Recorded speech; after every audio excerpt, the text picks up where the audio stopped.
I wasn't born a runner or a cyclist or a swimmer, but I had big cheeks, and people seemed to think that was kind of cute.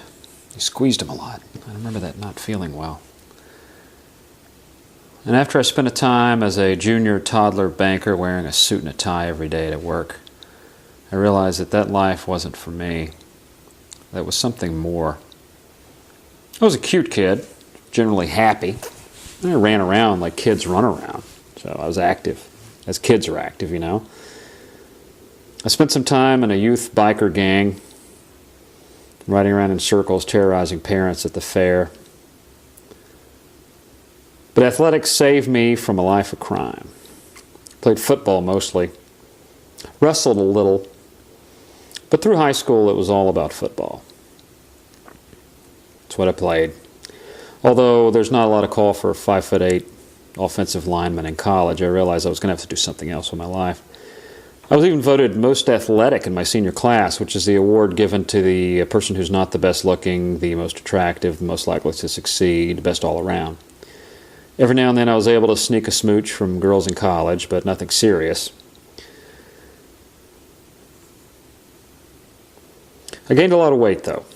I was a fan of fast food. I was a super fan of fast food. And gained a lot of weight in grad school. Gained even more when I started having children.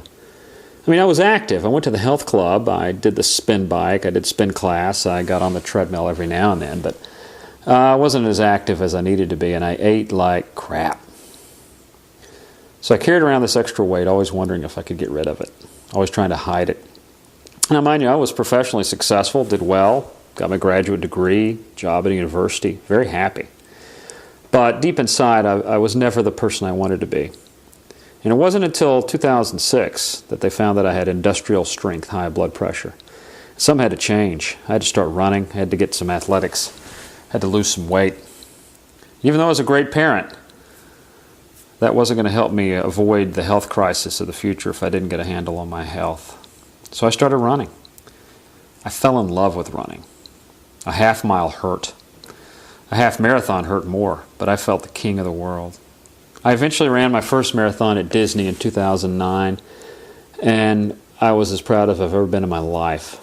Me, a marathon? Oh, man. It was beyond my wildest dreams. But I was hooked. I was hooked. But it took some friends to help me get into shape, into better shape, to get my nutrition down, to become a better runner. These dear friends came into my life, and they helped me become a new person, the person I'd always wanted to be. I got fit. I did a triathlon. I lost 75 pounds. I gained my self-esteem. I gained confidence. And I gained the realization that this new guy, this fit guy, didn't do this alone. He did it with friends. These friends who came into his life from parts unknown, places he'd never been to in his life, people he'd never heard of, but they showed up and they became his friends, and they inspired him, they encouraged him, they supported him, and he felt like king of the world. And the number of friends grew, and so did the realization that this guy, this new guy, was nothing without his friends.